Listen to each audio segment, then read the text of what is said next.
Estou esperando aqui a pessoa, mais uns segundos aqui, a gente já inicia.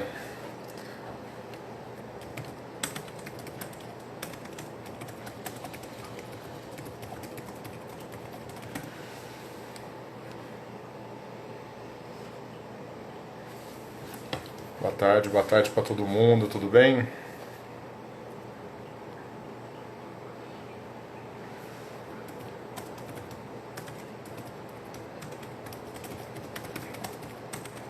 Dando aqui.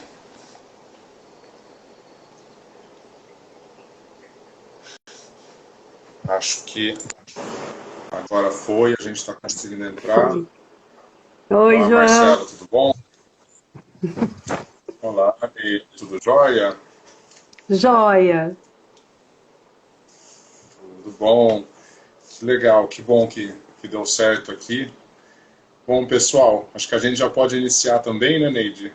Acho que vai ser Pode. legal, acho que a gente pode fazer uma roda de apresentação aqui, eu acho que não só eu como você também, para a gente começar a debater um pouco desse tema, né? Eu acho que é um tema bem importante, eu acho que bem pertinente nessa situação que a gente está vivendo agora de pandemia, de isolamento social, né? Bom, para quem me conhece, não me conhece, né? Eu sou o João Roque, sou psicólogo, já estou formado desde 2008, então são mais ou menos uns 12 anos aí pela frente. Trabalho na área já durante muitos anos com dependência química, né? Eu estou terminando uma especialização agora de dependência pela Universidade Cândido Mendes do Rio de Janeiro. Tive um contato, acho que excelente nessa área, que foi onde eu conheci a Neide também na Unicamp, num treinamento do ASPA, né, que é um ambulatório de substâncias psicoativas. Fiquei 2 anos, esse ano infelizmente não continuei, mas espero no futuro poder voltar lá, que é um lugar de muito aprendizado. E eu trabalho, né, tenho alguns cursos com a Uniad, também algumas coisas dentro da área, e hoje estou fazendo, né, trabalho tanto com atendimento particular, como também atendo também na clínica do Marcelo Parazzi, que eu acho que inclusive ele está até na nossa live aí, e a gente em outras lives a gente vai conseguir conversar um pouco melhor, né? Mas queria que você, Neide, pudesse apresentar também, conseguisse falar um pouquinho sobre você, que Sim. eu acho que é importante, né? Sim. Meu nome é Neide Vieira, né? Eu sou psicóloga, me formei em 2016. Venho trabalhando em consultório particular, né? E atendendo essa demanda de usuários e família de pessoas que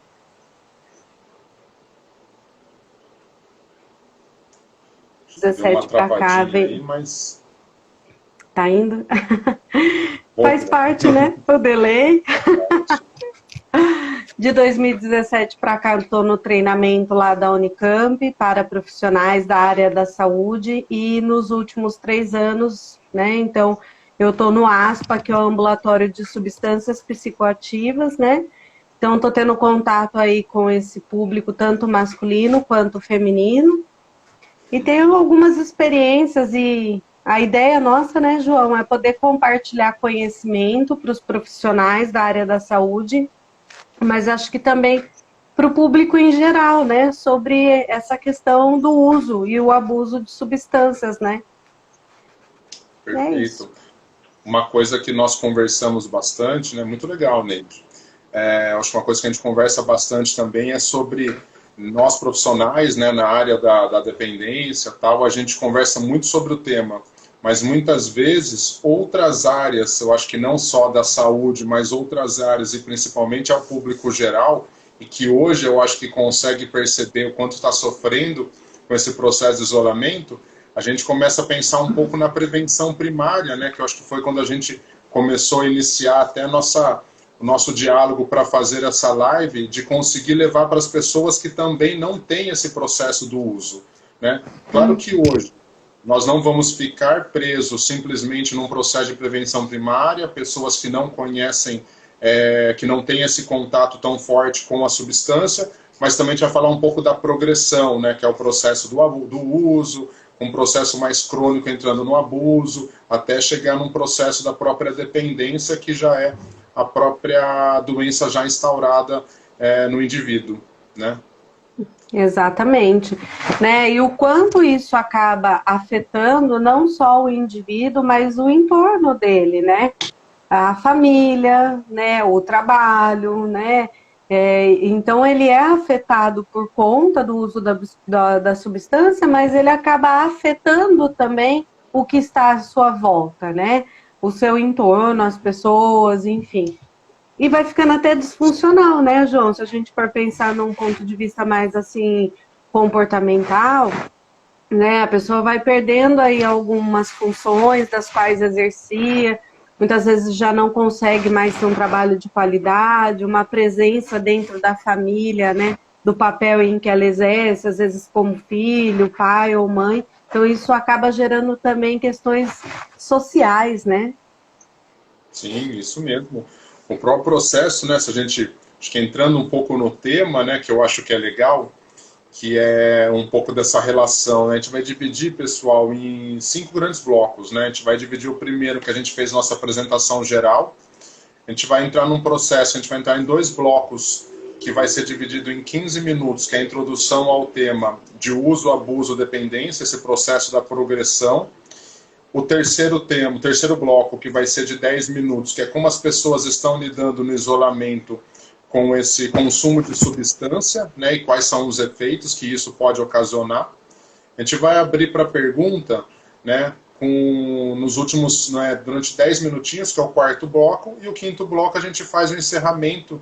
E eu gostaria que vocês, né, não sei se a gente vai conseguir hoje, né, eu peço até desculpa, a primeira live que eu faço, então ainda há uma certa, tentando aprender um pouco de lidar com essa tecnologia que nos é muito útil, a gente percebe o quanto que é essencial e o quanto que a gente precisa desenvolver essa habilidade. Mas a gente conseguir pensar num tema para uma próxima live, que eu acho que hoje a gente está fazendo um início, pincelando sobre esse assunto que ele é tão essencial, para a gente conseguir trabalhar e aprofundar em outros, né, Neide? Exato, né? Acho que a gente está trocando aí o pneu do carro com o carro andando, né? A gente está aprendendo e reconfigurando o nosso modo de exercer a profissão, mas a gente está utilizando essa ferramenta aqui como algo positivo para levar a informação, né? Acho que trabalhar no sentido da psicoeducação e da prevenção acaba evitando um agravamento do estado de saúde. Então, a ideia, pessoal, é a gente poder fazer outros encontros como esse, em outros dias, outros horários, mas falando sobre esse tema, né, e aprofundando na medida com que a gente for vendo a necessidade e o público for também sinalizando para a gente. Sim, perfeito. Bom, então a gente, acho que fazendo uma introdução ao tema, né, pensando um pouco nessa relação da progressão do uso, acho que a gente começa a pensar um pouco na parte mais inicial, que é entender realmente, né, o que é, o que diferencia, né, as substâncias e o uso de substância.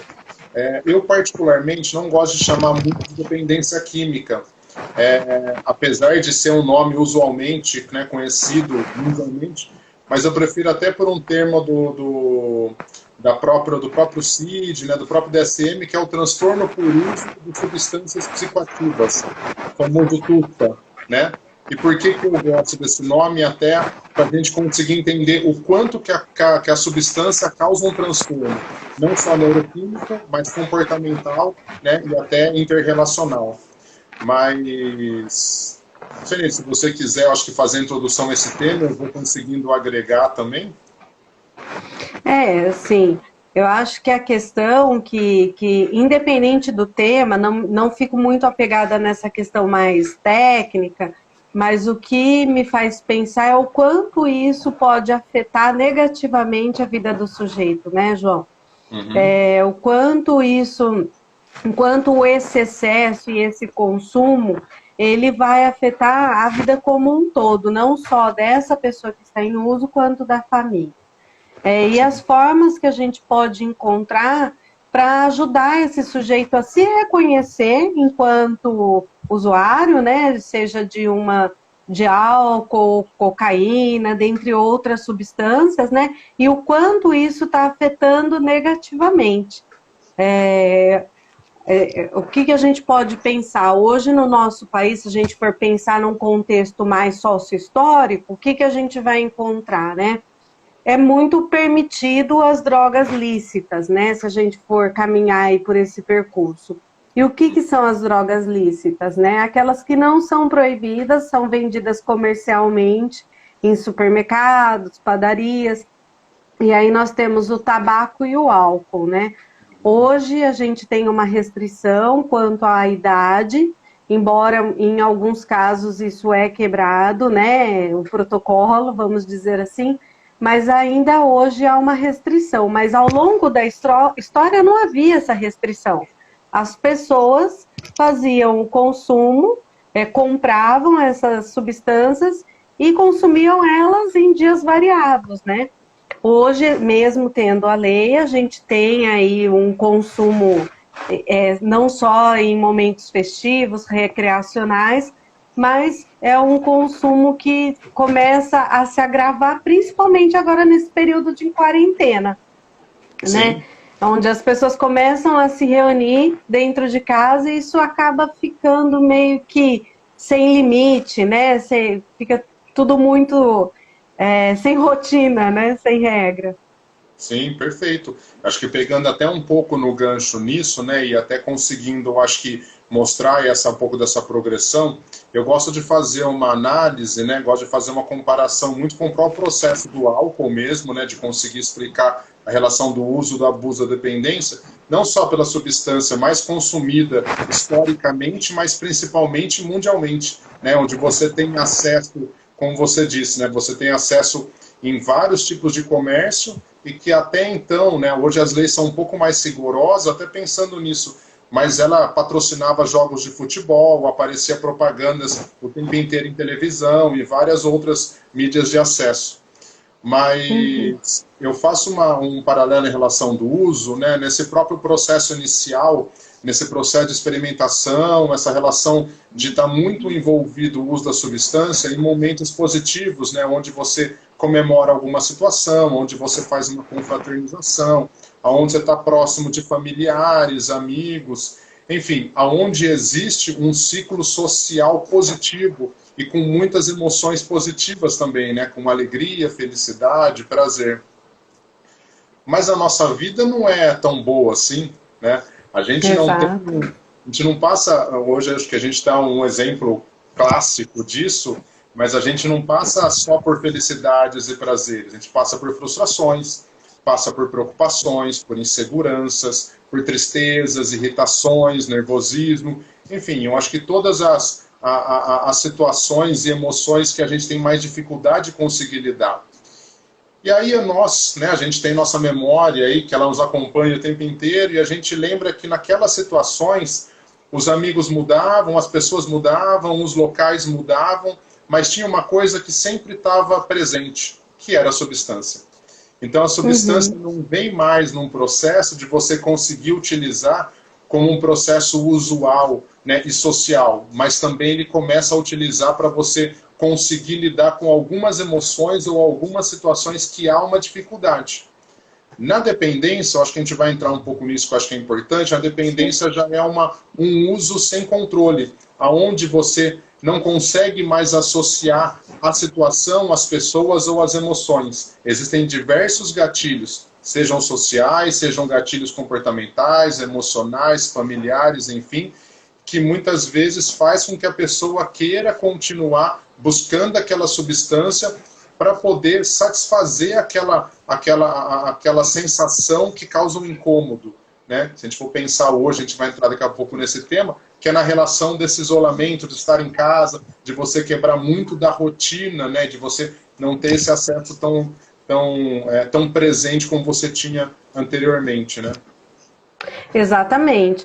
Se a gente for pensar em o que é um gatilho, né, João? Acho que é legal a gente começar a nomear e ajudar as pessoas a nomearem isso, porque ajuda também a ela se responsabilizar pelo tratamento dela, né?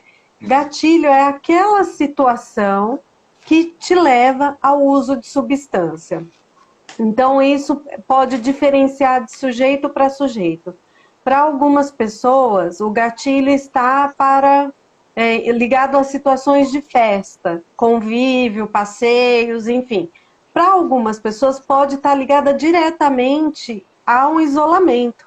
Então, eu fico em casa sozinho, eu tenho que lidar comigo, com os meus pensamentos, com as minhas contas para pagar, com toda essa situação, e aí eu faço uma busca pelo uso da substância, né? Seja ela qual for aquela minha de preferência, né? Vamos dizer assim. Então, isso é um gatilho, é uma situação que me leva, ou um comportamento que me leva, que me remete àquela situação lá de prazer que eu tive fazendo uso do álcool, por exemplo, e aí faz com que eu faça o uso do álcool novamente. Né, o uso do tabaco, o uso da cocaína, dentre outras substâncias, né? Então, maconha, e nesse momento, importante. Maconha, enfim, nesse momento em específico que a gente está vivendo e muitas emoções estão na flor da pele, né? As relações estão muito, muito próximas, os conflitos, eles estão muito próximos também, vai ter mais momento de angústia. É provável que a gente tenha mais momentos de angústia. E aí, como que você vai lidar com essa situação para que isso não seja um gatilho, para que você não cometa um lapso ou uma recaída, para que você não faça o uso da substância, né? Para que não haja o uso da substância. E a gente, enquanto profissional, também perceber quando isso vem no discurso do nosso paciente, né, João? Porque, principalmente quando a gente cuida do público de mulheres, há uma particularidade, né, da mulher chegar até o serviço ou dela chegar em um profissional e dizer como que é o consumo para ela de substância. E até dizer que consome a substância, porque socialmente falando, há uma dificuldade da mulher, né, em afirmar esse consumo.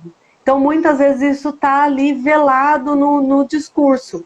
Né? Ela vai procurar por uma síndrome depressiva, uma ansiedade, né? Outras questões. E aí isso vai surgindo no processo de terapia. Então é importante um olhar refinado para isso, porque às vezes o pico do iceberg não é só o alcoolismo. Até você postou uma foto essa semana, né? Sim. Na sua página, achei fantástico, acho que compartilhei. Que é o pico, né? Então, assim, o que há encoberto por trás daquele uso? Por que a pessoa está fazendo uso daquela substância? O que ela está encobrindo por trás desse uso? Sim, perfeito. Eu acho que essa analogia ela é maravilhosa. Eu, uma vez, estava estudando sobre, e aí eu tinha visto essa analogia do iceberg, né? Onde 10% do que a gente vê do iceberg é aquela parte externa que está acima do mar, que representa muito o processo da substância em cima. E os outros 90% que está imerso são todas as situações, as vulnerabilidades emocionais, dificuldade de lidar com situações, dificuldade de lidar com emoções, aquele processo que eu acho que podem ser temas de outras lives também, que é o processo de habilidade Sim. social. Porque a habilidade social é você lidar com o outro, é você receber uma crítica, você receber um elogio, mas também conseguir agir de uma forma assertiva, você conseguir colocar limite, né, usar a famosa palavrinha não, pedir ajuda. Então, existe, eu acho que, N situações. Assim como também, que eu acho que é importante, a gente tem, e os estudos mostram, que muito processo da própria dependência, ela vem acompanhada de transtornos concomitantes e sequelares, né? Transtornos que estão atrás, então às vezes um TDAH não diagnosticado numa infância, um transtorno de ansiedade, às vezes um transtorno de personalidade, né? Uma depressão, e aí muitas vezes a substância ela começa a se tornar cada vez mais, e começa cada vez mais entrando num processo inicial. A pessoa começa a utilizar, percebe que ela consegue ter um ganho positivo com aquilo, ela consegue amenizar aquela ansiedade, ela consegue melhorar aquela sensação daquela angústia que parece que não passa, ou mesmo de outros, e ela continua a usar. de uma forma terapêutica. Terapêutica porque não é terapêutica, né? Principalmente, por exemplo, e eu gosto de falar sobre a maconha porque ela é um processo, ela é uma droga, é uma substância que está cada vez mais disseminada na sociedade, só que há uma minimização dos efeitos dela no próprio organismo, né? Então, por exemplo, pessoas que são ansiosas e começam a utilizar a maconha como um processo ansiolítico, né? Mas ela não é medicamentoso. Aí a gente vai entrar num outro aspecto que é falar sobre THC, CBD, que eu acho que não vem nesse caso. Então, a pessoa continua utilizando e aquele processo vai crescendo, cada vez mais a pessoa começa a utilizar numa quantidade maior, numa frequência maior, e quando ela percebe, ela começa a ter aquelas duas palavrinhas que eu acho que são chaves, que é a fissura e a abstinência. Então, cada vez que a pessoa utiliza uma substância, o organismo vai criando uma tolerância. O organismo precisa cada vez mais da substância para suprir aquele efeito anterior. Então ela vai ficar sempre nessa procura do efeito anterior. Então o organismo pede mais, né, que é a fissura, eu quero mais, eu preciso mais, eu necessito mais daquilo. E a abstinência, né, ou a síndrome de abstinência, que é a reação do organismo frente àquilo ali. Então causa irritação, às vezes causa dores no organismo, no corpo, dor de cabeça, dor de barriga e tal. Então já começa a ser instaurado e começa a se agravar cada vez mais o quadro do transtorno do uso ou a dependência, né? Sim, a sua vida, ela fica disfuncional no sentido assim, eu não consigo mais levantar de manhã para trabalhar se eu não for ao banheiro, cumprir aquele ritual, acender o cigarro e fumar. Né? O tabaco também, ele vai fazendo muito parte, né? A maconha também, o álcool também. Então, você já não consegue se sentir mais você se não estiver com o uso daquela substância. É como se você precisasse e precisa dentro daquele ritmo, né? Para manter o seu dia e para levar. Eu não consigo mais deixar de fazer o uso, né? Então, chega uma hora que o uso, a substância te controla, né? Não é mais você que tem o controle sobre. Sim, perfeito. E eu acho que quando a gente começa a pensar nisso, a gente começa a entrar, e eu acho que daí a gente começa a abrir mais para esse bloco do próprio isolamento, a gente começa a pensar que hoje a nossa vida não segue o mesmo roteiro ou mesmo uma rotina como tinha anteriormente. Né? E nesse processo a gente perde muito contato do ir e vir, com esse processo do trabalho, esse processo dos amigos, esse processo de você sair para encontrar com as pessoas, para você estar próximo de pessoas que você gosta ou mesmo conhecer outras. Então essa relação, ela começa a trazer muitos sintomas, né? Muitas coisas de preocupação, ansiedade, sintomas de ansiedade que você não sabe o que vai acontecer no futuro, com o medo do desemprego ou quando o desemprego mesmo acontece, né? Ou mesmo alguns sintomas de depressão, né? Como esse processo de uma angústia, de você não saber, de você ver, acompanhar essas notícias, que a mídia fica aumentando cada vez mais as notícias, e se nós nos permitirmos, vai ficar 24 horas vendo a mesma notícia. Se você for acompanhar um jornal, o segundo ou terceiro jornal, capaz de eles repetirem essa mesma notícia. E o organismo vai reagir frente a isso, né? Então, essa angústia, já desse próprio processo, desse isolamento social, eu acho que acumulado, né, e somado com esse próprio processo das notícias que nós estamos tendo, vai trazendo essa angústia e vai aumentando cada vez mais eu queria estar no happy hour com os amigos, eu queria estar saindo, eu queria estar num churrasco. E o que a memória traz, que a gente falou lá no início? Aquela euforia, aquela sensação da vontade de usar o quê? A substância. Então começa a utilizar ela dentro de casa, né? Exatamente. Só puxando um gancho, João, essa questão do reforçamento da mídia, né? O quanto olhando para você vai olhando para a situação de consumo e vai querendo reviver os momentos de prazer, de bem-estar, né? Nesse momento que não há tanto prazer, né? Então nós temos aí algumas chamadas um pouco agressivas nesse sentido, né? Então nós temos lives, postagens, amigos postando, tudo muito regado ao álcool, né? E isso tem tido um impacto muito negativo, porque pode ser um gatilho, né? Sim. Pode ser um gatilho para quem está em tratamento. Pode ser uma possibilidade aí de um lapso, uma recaída, e isso acaba, né, dentro do processo de tratamento, é muito negativo pro paciente, né? Pro Uhum. paciente. Né? Esse reforçamento da mídia, né? De publicando todos os momentos aí, o quanto é como se houvesse, é bom, é lícito, é bom, façam uso, né? O descontrole frente ao uso, né? Sim, sim, perfeito. E eu acho que é isso mesmo.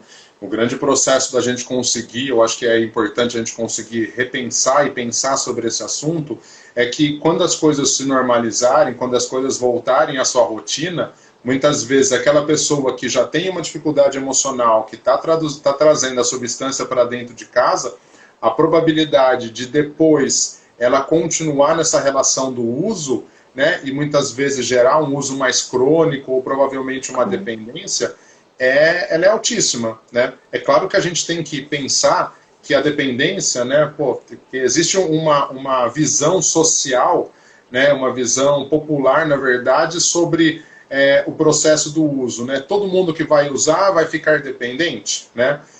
Não. Eu acho que é muito importante a gente conseguir trazer esse não. E por que não? Porque eu acho que a gente envolve N aspectos. A gente envolve um processo desde eu acho que esse é um assunto que a gente pode pensar depois, que é um assunto muito amplo, mas a gente pode pensar numa relação de uma carga genética, de uma relação de uma predisposição, aonde muitas das coisas, principalmente a medicina e os estudos mostram que 90% das doenças elas têm um processo hereditário, né? Então existe uma carga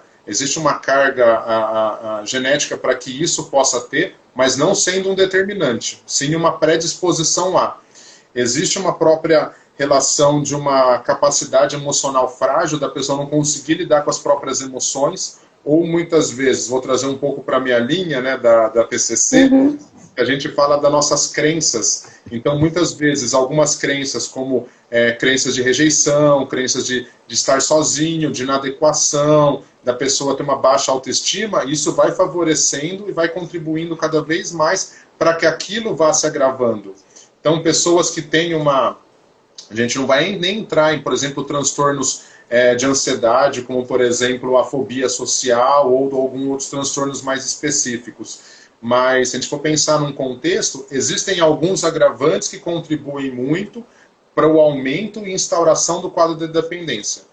Por isso que eu acho que é extremamente importante as pessoas conseguirem perceber que o Drauzio Varela falou isso uma vez, se 4 amigos saírem para beber e dos 4 amigos beberem a mesma quantidade, a mesma coisa, desses 4, os 3 vão ficar super mal. E um vai continuar, ele vai levar todo mundo para sua casa e depois volta para sua casa e continua bebendo, continua utilizando aquela substância. Então a probabilidade dele ter uma dependência, né, uma tolerância muito alta, ela é muito forte, né? Você falou de amigos, eu lembrei de grupos de adolescência, né? Na adolescência, né, o consumo do álcool, muitas vezes ele aparece, e o quanto é grave esse consumo de substâncias mais jovem, né? Então, quanto mais cedo o álcool ou outras substâncias entram na vida do sujeito, mais probabilidade de desenvolver a dependência, mais alta a probabilidade. Então, assim, se uma criança ela consome álcool desde os 8 anos, há uma probabilidade dela vir a ser dependente desse consumo, dessa substância, tanto na adolescência quanto na vida adulta, né? Então, isso é muito importante. Por isso que a gente é muito rigoroso aqui, né? No Brasil é rigoroso, né? No sentido de leis, mas é importante a gente trabalhar com pais e professores nesse sentido de prevenção de álcool e drogas na adolescência e na infância, principalmente, né? Sim, e quando a gente pensa nisso, a gente lembra um pouco das nossas lives, né, que estão acontecendo com uma certa frequência, e que eu acho extremamente positivo nessas lives de músicas, de banda, artistas, que a gente tem não só no Brasil, mas ao redor do mundo, que estão trazendo um pouco desse calor para as pessoas que estão em casa. Mas que, infelizmente, né, e eu acho que é um processo muito cultural, como a gente já tem conversando, que é o processo das propagandas da publicidade do álcool, de algumas marcas de cerveja. E que isso, muitas vezes, vai trazendo essa associação para dentro de casa. O filho olha muitas vezes o pai bebendo e olha aquilo como um exemplo de vida, e muitas vezes ele vai querer repetir isso. Se ele não repetir nesse momento inicial da vida, a probabilidade de ele formar essa crença sobre que, pô, adulto pode beber, eu quero beber, olha meu pai e tal, muitas vezes há essa experimentação inicial na adolescência. Então, muitas vezes, quando há um abuso na adolescência, a probabilidade de desenvolver um uso mais crônico na fase adulta, ela é muito maior, né? Então, acho que é importante a gente conseguir pensar sobre o quanto que essas lives com o processo da bebida está sendo positivo. Pensando hoje na pandemia, a gente nem precisa falar, eu acho que no momento, numa sociedade mais rotineira, de quando existem os grandes rodeios, os grandes eventos, as grandes festas, que é onde sempre tem o processo do uso, e eu acho que é uma certa forma até uma venda, claro, da empresa, mas há uma certa forma de que você só é legal, você só vai se dar bem, você só vai ser feliz se você usar essa substância. Se você não beber, se você não usar, você não participa do grupo, você não vai ser aceito, né? Não vai ser legal. Exatamente. E assim, durante o consumo, né, quando há um abuso da substância, há também um rebaixamento do nível de consciência, né? Então, é muito comum, né, você ver denúncias, situações, principalmente raves, né? Quem fica ali no pronto atendimento de relações abusivas, né? Sexo sem proteção, pode até ter uma situação de transmissão de DST, uma gravidez não planejada, né? Então, principalmente para a mulher, né? A própria violência física, né? Psicológica também, né? Por conta desse rebaixamento do nível de consciência, ou seja, né? Eu fiz uso de um consumo a ponto de perder a consciência. Então, já não consigo ter um controle de si, da situação. Sim, perfeito. O Bruno Pondé, aqui ele falou de uma coisa, acho que é muito importante a gente conseguir falar, do circuito de recompensa, que é o núcleo accumbens. A gente está falando muito sobre processos sociais e tal, acho que é importante a gente conseguir, eu acho que só abrir esse parênteses, falar sobre o efeito no organismo, né? Então, nós temos, né, quando estava falando do processo do uso, que você vai ter no processo do uso, do abuso, da dependência, cada vez que você ingere uma substância, você vai ter um processo de uma sensação de prazer, que ele acontece numa parte do cérebro, que é o núcleo accumbens, que é o sistema de recompensa, que é onde acontece a liberação da dopamina e de várias outras enzimas. Então, cada vez que a pessoa utiliza, mais aquilo vai conseguir liberar.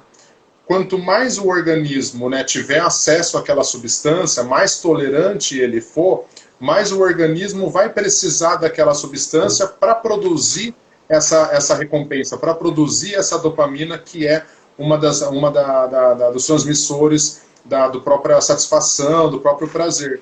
Então, quanto mais a pessoa usa, o organismo vai diminuindo a produção dele, ele entende depois que o quê? Pô, eu não preciso produzir tanto quanto eu produzia numa escala normal anterior, porque hoje eu sei que a pessoa vai introduzir a substância, eu sei que a pessoa vai consumir.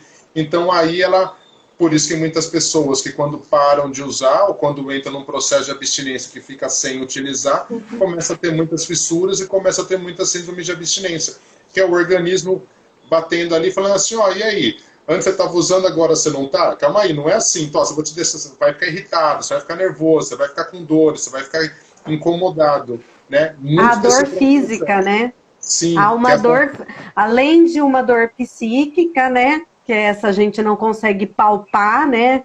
Só o indivíduo sente. Há uma dor física também, o corpo reage, né? Em relação a isso. Sim, sim. E aí, quando a gente pensa nisso, a gente pensa na complexidade que há por trás. Não é só o processo de você utilizar a substância, mas é a complexidade que tem quando você vai utilizando e como isso vai reagindo dentro de você. Não só emocionalmente, não só na parte química, não só até na própria mudança genética. Né? A gente vai tendo algumas cadeias que vão tendo algumas alterações. Por exemplo, a gente pode passar por cima de mães que, por exemplo, bebem, né, consomem o álcool na época da gestação e que pode levar a uma síndrome, uma síndrome fetal, né, uma síndrome alcoólica fetal, e que isso pode ter deformidades ou mesmo outras substâncias. Né? Então, é gigantesco esse universo, né, Neide? Exatamente. Porque muitas vezes, em específico de gestação, a questão não é, às vezes nem aparece tanto ali, né, no período da gestação, mas você pode gerar problemas no desenvolvimento do sistema nervoso central da criança. E é aí que está a questão, né? Então, é uma criança que tem dificuldade escolar, dificuldade, né, para aprender, né? É uma criança muito agitada, né? Então, isso vai se apresentar lá na pré-escola, no prézinho, né? O antigo prézinho, né? O infantil, o ensino fundamental, né? Sim, muito bom. Por isso que é importante os educadores conseguirem compreender um pouco sobre esse próprio processo da substância, porque se eles conseguem fazer um reconhecimento inicial, que é essa prevenção primária, e você faz um trabalho, eu acho que junto com o profissional, como psicólogo, como psiquiatra, fazendo esse acompanhamento junto com a família, você consegue construir, e a probabilidade dessa criança aumentar um processo de resiliência frente àquilo que tinha dificuldade anteriormente vai ser muito mais alto do que uma criança que não tiver essa atenção, não tiver esse olhar, eu acho que tão importante e eu acho que tão ligado a gente conseguir perceber nos males da sociedade. Né? O que o Freud falava nos males da sociedade, né? Nesse processo das pessoas na sociedade mais ansiosa, sociedade mais depressiva, nesse processo da correria de um lado para o outro, sempre contra o relógio, as contas para pagar, né, cada vez mais aumentando e cada vez mais as pessoas tendo acesso e a procura pelas substâncias para conseguir ver se consegue amenizar esses desconfortos, né? Isso é muito legal você ter falado, né, assim, porque é muito comum, né, aqui no Brasil, nas sextas-feiras, os happy hours, né? Então, assim, trabalhei a semana inteira, das 8 da manhã até as 19, às 18, cada um faz um horário aí diferente. E aí, na sexta-feira, a empresa libera para todo mundo, vai para o happy hour, né? Então, isso acaba sendo muito reforçado no meio social, né? O meio também, a gente afeta o meio e o meio que a gente está inserido nos afeta, né? Isso é como se fosse uma aprovação. Então, assim, depois de uma semana muito trabalhosa, tá liberado o consumo, né? E aí isso começa no happy hour e termina no domingo, 4 horas da tarde, né? E quando termina, né? Sim, sim. Perfeito, perfeito. Queria falar uma coisinha que eu acho que eu tenho alguns artigos aqui abertos que eu acho que eu gostaria de comentar sobre a Renata Brasil Araújo, né, que é a presidente da ABAD, que é a Associação Brasileira do Estudo de Álcool e Drogas. Eles estão com um trabalho super bacana, inclusive quem quiser, né, ABAD. Eles têm um atendimento online para pessoas carentes, né, para pessoas com baixa renda, e eles conseguem, tem até uma campanha que chama Seja Luz, que é para mostrar coisas positivas na internet, orientando a respeito dos cuidados não só com álcool, com tabaco, mas outras substâncias, e tem esses atendimentos. Né? Eu não consigo precisar sobre como você faz para conseguir esse atendimento, mas no site ele consegue explicar, eu acho que com mais detalhes. Mas enfim, a Renata fala aqui, né, que o crescimento do consumo do álcool que acontece nessa relação do isolamento, né, vem muito na parte da dificuldade de procurar tratamento. A gente hoje, né, estamos com algumas clínicas e algumas internações, também algumas unidades de internações que estão fechadas.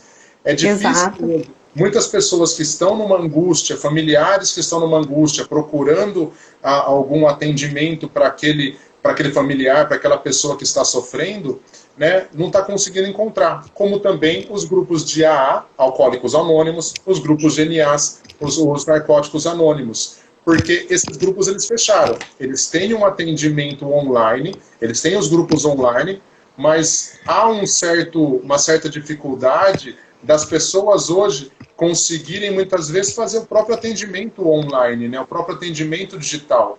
Então, muitas vezes, e isso é uma coisa que eu escuto muito não só de colegas, mas também de pessoas que participam do grupo, né, pessoas que eu atendo, que está tendo uma recaída muito maior. Né? A gente tem as biqueiras, a gente consegue passar nos mercados e consegue perceber o consumo altíssimo, o volume altíssimo de cervejas, de álcool, né, dentro dos próprios carrinhos, né, de supermercado, e as pessoas consumindo dentro de casa. E isso muitas vezes, sem você conseguir ter esse atendimento fora, o que vai acontecer? A probabilidade dessa pessoa, pós-pandemia, pós-isolamento, quando as coisas normalizarem, a probabilidade dela conseguir agravar ainda mais esse quadro e ter mesmo um agravo em relação à própria saúde, ela é muito mais alta. Então, e a gente não tem um hospital hoje, né, tão de pronto atendimento como nós tínhamos no passado, com pessoas que têm overdose, com pessoas que entram num processo de convulsão causado pela substância, ou num processo de um próprio coma alcoólico, né, ou qualquer outro agravo que tem. Né? Como é que vai ser atendida essa pessoa hoje, se a gente vive hoje numa situação que os números eles são alarmantes, sim, eu acho que isso é inegável, e que o sistema público ou o sistema de saúde, às vezes, não vai conseguir suprir essa demanda. Qual é o suporte, né, que essa pessoa vai ter, né? Hoje a gente está tentando focar no Covid, né? E a prioridade dentro de um hospital é atender essa demanda, né?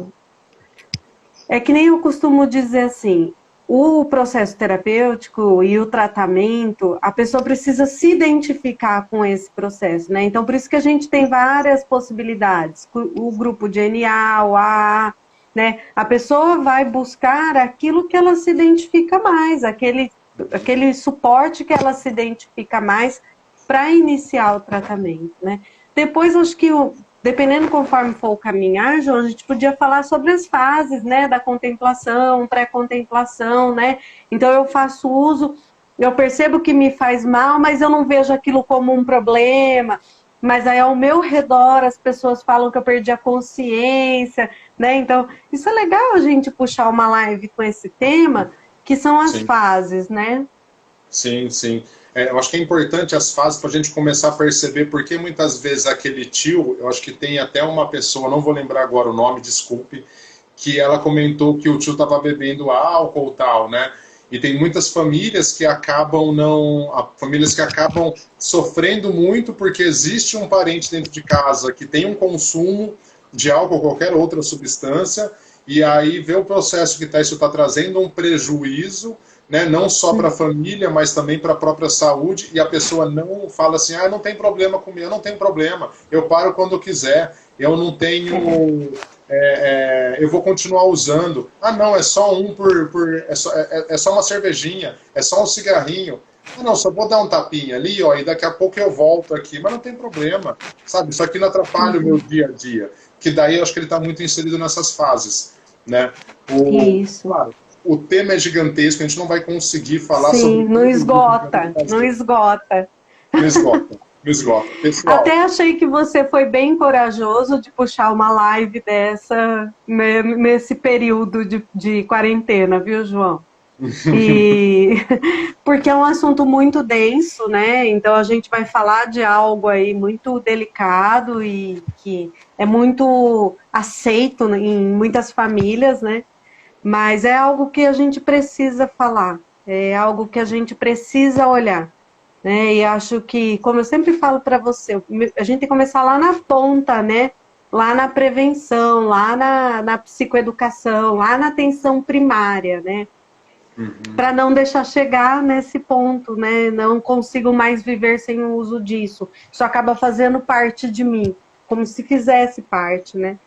Sim, e muitas vezes parece que faz parte. A pessoa tem a sensação de que aquilo faz parte, porque muitas vezes acompanha ela há tantos anos, há tantas décadas, que parece como se fosse um membro da família, ou como se fosse uma parte dela, né? Um problema dela. E muitas vezes ela não sabe o que fazer, porque há um preconceito, né? Eu falo preconceito porque existe um conceito, acho que, não estruturado e não há uma educação. Por exemplo, que hoje nós temos acesso a essas lives, a gente consegue ter um material muito mais acessível do que a gente tinha 10, 15 anos atrás. Né? Hoje a gente está falando bastante sobre isso, mas a sociedade ainda, quem usa droga é aquele drogado, aquele cara, você vai usar alguma coisa, daqui a pouco você vai ficar lá na rua, caído e tal, eu não sei o que, né? Droga é coisa de cadeia. Vem, eu acho que uma carga, histórica tão pesada e tão feia por trás. Eu acho que eu arrisco em falar esse termo feio, porque não é um processo que vai conseguir ajudar a pessoa que está sofrendo. Não é um processo que vai fazer com que a pessoa consiga falar assim, não, beleza, agora só porque você falou isso para mim, agora eu vou parar de usar, tá bom? Valeu. Seguir a vida dela. Né? Exatamente. Né? Eu acho que ser mais claro também, né? Por isso que eu gosto de trabalhar levar a psicoeducação, né? É ser mais claro e dizer qual é o impacto disso na vida do sujeito. Lógico que a escolha final sempre vai ser dele, né? É ele que está frente ao uso da substância ali que lhe causa prazer. Mas qual é o impacto disso, né? Quais são os prejuízos que ele pode ter com esse consumo, né? Até questões de violência, como a gente já falou aqui, disfuncionalidade, e aí a gente vai, né? As comorbidades, tem até questões sexuais, enfim, aí abre um caminho bem vasto, né? Sim, eu acho que, pessoal, vai fazendo as perguntas aí que a gente vai ter respondendo, eu estou até anotando aqui. Eu acho que eu vou trazer duas, né? Uma, a Angélica, que falou dos familiares, né? E eu acho que eu e a Neide trabalhamos lá no ASPA, né? Fizemos treinamento no ASPA. Eu fiquei pouco, infelizmente, mas eu tive uma vivência muito bacana e eu tenho esse processo dentro do próprio processo clínico das orientações familiares. Eu acho que você seria legal de falar como acolher esse familiar que está sofrendo, como acolher esse familiar que às vezes não sabe o que fazer, né? Exato. Eu acho que a Vanessa tá aí, viu? Com a gente. Dá uma olhadinha aí. A Vanessa entrou. Eu acho que a gente pode até fazer uma live dessa, mas podemos conversar um pouquinho sobre isso.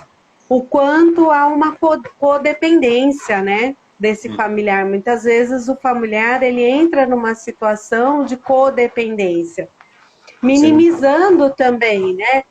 Ele faz o uso de álcool, né? Não é todos os dias, é só no final de semana, mas ele chega a ficar apagado, mas ele não incomoda ninguém. Isso é muito comum, né? E aí até a Cláudia colocou assim, a família sofre tanto quanto o dependente. Sim, sofre muito. Primeiro porque há a percepção consciente dessa disfuncionalidade, desses prejuízos, e até econômicos e financeiros, né? E há também o medo de perder o ente querido, né? Porque nós temos outros problemas que podem, as comorbidades, né? Um infarto, um AVC, eles estão tão vulneráveis quanto, né? O tabagista, ele está lá no grau de risco, né? O maior grau de risco aí por conta do Covid. Então, há também um temor desse ente querido, né? E aí também tem a questão, assim, dessa minimização. Muitas vezes a família não reconhecer de que ele é um usuário de substância, sim, e que quando ele faz uso da substância, ele gera prejuízos não só para ele, mas para o entorno familiar. Às vezes fica violento, agressivo, né? Sim, perfeito. Então, o grupo de família, gente, basicamente, é importante, né, quando a gente, profissional da área, né, fortalecer esse familiar para ele reconhecer isso. né? Para ele reconhecer o quanto o uso de substâncias é negativo na vida dele, né? E o quanto e como lidar com essa situação, né? Quem vai continuar bancando isso, né? Principalmente quando há crianças e adolescentes envolvidos, né? Como que vai ser essa barganha, né? Porque muitas vezes eles furtam da própria casa para vender, para comprar, ou ficam pedindo dinheiro para os familiares. Qual é o comportamento que a família precisa ter frente a isso, né? Sim, perfeito. E também, eu acho que assim, não só procurar os grupos de família, como tem também o ASPA oferece, né, no próprio Unicamp, e como também os grupos de Naranon, os grupos de Amor Exigente, ou mesmo outros locais que podem oferecer. E se não encontrar, também procurar orientação familiar com psicólogos, né, com outros terapeutas, que eu acho que vai conseguir fazer um trabalho progressivo, muito dinâmico e muito importante ao tratamento vinculado à pessoa que sofre com o uso. Se a pessoa não quiser, tudo bem, mas você familiar precisa. Você familiar precisa trabalhar com a sua codependência, porque muitas vezes alguma coisa que você acaba falando, que o familiar acaba falando, muitas vezes acaba sendo um reforçador para a pessoa continuar usando. E aí, na verdade, vai entrar num ciclo sem fim e que todo mundo vai sofrer. Mas isso. A gente tá... Você comentou, Neide, que a gente tem 1 hora, né, para conseguir falar. Eu acho que... mas a gente não vai esgotar, a gente pode marcar outros encontros. Eu acho que a orientação familiar, o Marcelo também vai falar, falou aí da família, né, dos familiares. Acho que a gente tem muito tema. Eu queria falar um pouquinho mais, Selminha lembrou do grupo de mulheres que a gente faz. Eu acho que esse aspecto de consumo, né, e os dados vêm aumentando, vem mostrando aí uma crescente de consumo em mulheres, né? E isso é um pouco preocupante, né? Por conta da exposição, do índice de violência, vulnerabilidade, enfim. Tem muito assunto, João. Acho que a gente vai ter que... E tem, assim, eu acho que é legal se a gente conseguir, de repente, né? Chamar algumas pessoas, a Vanessa, falar do grupo de família, que foi bem bacana, né? Das experiências. Uma proposta para mim. A Vanessa, pessoal, para quem não sabe, a Vanessa ela é um psicólogo que fez um treinamento com nós na Unicamp, né? E muito legal. E ela fez uma proposta para a gente conseguir pensar de nós fazermos uma live, nós 3. Eu não sei como é que funciona, a gente vai ter que descobrir. É a mesma coisa, viu, João? Ou falar sobre família, mulher e grupo de homens. Eu acho que pode ser bem importante, pode ser bem bacana também. Mas vamos estruturar esse tema. Vamos fazer um aspa virtual, então. Mas eu queria falar alguma coisa, acho que só para a gente conseguir finalizar, eu acho que isso aí, o Bruno e a Selma também comentaram sobre a relação do que fazer, outras alternativas sem ser o próprio processo da psicoterapia, que ela... como eu sou psicólogo, claro que eu vou puxar a sardinha para o meu lado, né, para o nosso lado. Mas a gente não pode esquecer da rede de proteção. O que é essa rede de proteção? Essa rede de proteção são N instituições que existem fazendo um trabalho para que essa pessoa e que essa família tenham um suporte. Então, nós temos não só um processo psicoterápico, um processo da psicoterapia, um processo do psiquiatra, fazer uma avaliação. E aí eu acho que é muito importante, o único profissional que pode fechar um diagnóstico é o psiquiatra. Né? Então, dentro desse caso, é muito importante procurar um psiquiatra que tenha um conhecimento na área de dependência, porque a gente consegue perceber a complexidade que tem por trás. Então, a gente tem os profissionais da saúde, a gente tem os grupos, está falando do ASPA, de AAs, grupos de apoio aí que são maravilhosos. A gente tem grupos também, o próprio processo de a família que está lá dando esse suporte também. A gente tem os grupos sociais como amigos, pessoas que têm um processo próximo, que conseguem compreender, que você consegue fazer um trabalho legal com eles. Você tem um grupo também dentro de esporte, você tem o processo do trabalho, você tem o processo da escola, você tem diversos grupos que você vai construindo. E eu acho que eles são extremamente importantes porque nenhum serviço se faz sozinho. Nenhum passo se faz sozinho.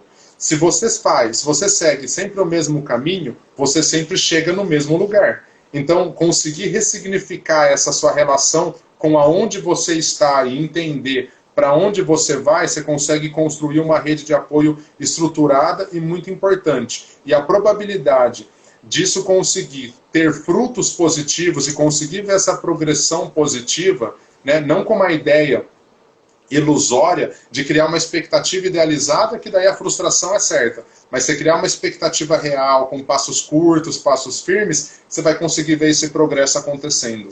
Né? E eu acho que isso é extremamente importante. É isso aí, João. É isso aí. Pessoal, queria agradecer a todo mundo, né, Neide? Eu acho que eu tenho um carinho enorme, admiração enorme por você. Eu acho que fazer essa primeira live, eu acho que ia ser muito importante nós, que a gente conseguiu vivenciar um momento muito importante que a Unicamp, né, que o ASPA, que a doutora Renata, o Hamilton, a Marta, o Luiz e todo o pessoal, assim, doutor Paulo, o Galarron, que nos ofereceram, que eu acho que foi maravilhoso e que eu acredito que isso agregou muito, não só a eu pessoal, João pessoal, mas eu também, João, psicólogo também profissional, né? E acho que eu queria oferecer para todo mundo, quem estiver vendo agora ou estiver vendo depois a live, eu até quero que você, Leide, se você sentir à disposição, falar o seu Instagram. Mas se vocês, no último post que eu fiz hoje, né, João Roque Psicólogo, ou @João Roque Psi, eu fiz um post da live de hoje e eu queria que vocês colocassem os temas que vocês acham pertinentes para nós conseguirmos trabalhar nas nossas próximas lives, nossos próximos encontros. Que daí a gente consegue, eu acho que, amarrar esses assuntos e consegue ir para diversos universos, né? Sim. Se vocês... Acho que o meu Instagram é Neide, Neide, _ Peraro, né? Peraro. Fiquem à vontade, caso queiram mandar direct ou fazer alguma pergunta. E eu acho que é importante divulgar. A gente precisa falar sobre, né, substâncias químicas e o impacto delas no sujeito, né? Acho que é um tema que a gente precisa tornar mais recorrente. E isso é muito importante. Sim. A gente não... Eu sei que algumas pessoas, só para conseguir colocar a última observação, eu sei que a gente não conseguiu falar sobre algumas alternativas em como lidar com o isolamento. Esse é um tema extremamente importante, é um tema complexo que eu acho que envolve N aspectos, né, para as pessoas conseguirem se organizar e conseguirem construir não só rotina, atividades em casa, e eu acho que toda uma série de situações, assim, até como lidar com os familiares, enfim. Então, acho que esse é um tema que eu acho que pode ser bem importante para a gente conseguir pensar, né? A próxima live a gente vai tentar fazer no sábado da semana que vem, vai manter o mesmo horário, às 2 da tarde, né, João? E acho que a gente consegue trazer essa questão, vamos definir então família ou o que pode ser manejado aí nesse isolamento, alguma coisa nesse sentido, mas eu acho importante. Sim, sim. Mandem mensagem, escrevam lá no post, a gente está aqui, estamos aqui para conseguir auxiliar, eu acho que isso é extremamente importante, compartilhar esse conhecimento, porque a gente não pode ficar segurando. Agora apareceu aqui em cima, ó, 25 segundos restante para finalizar o vídeo. Estamos certinho. Um abraço, João. Obrigada, gente, por ter ficado com a gente. Muito bom, obrigado, pessoal. Valeu. Obrigada, até mais, até a próxima. Tchau. Tchau.